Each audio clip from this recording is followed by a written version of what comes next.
سبحان الذي أسرى بعبده ليلا من المسجد الحرام إلى المسجد الأقصى الذي باركنا حوله لنريه من آياتنا إنه هو السميع البصير.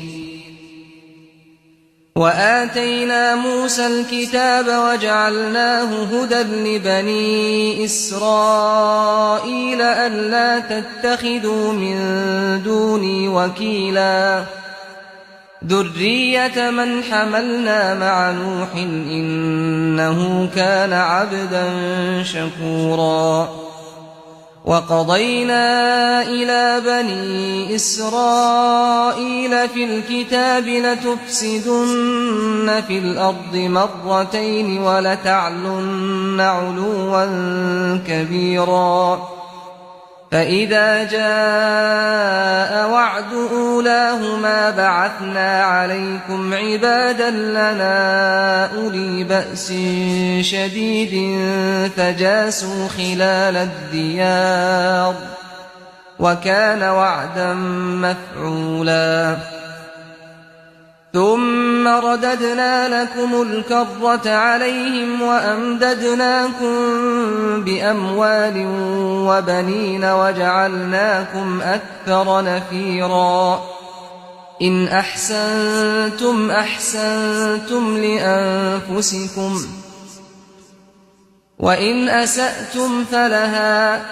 فإذا جاء وعد الآخرة ليسوءوا وجوهكم وليدخلوا المسجد كما دخلوه أول مرة وليتبروا ما علوا تتبيرا.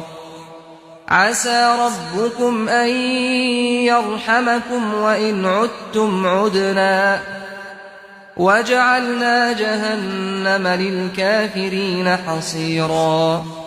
إن هذا القرآن يهدي للتي هي أقوم ويبشر المؤمنين الذين يعملون الصالحات أن لهم أجرا كبيرا وأن الذين لا يؤمنون بالآخرة أعتدنا لهم عذابا أليما.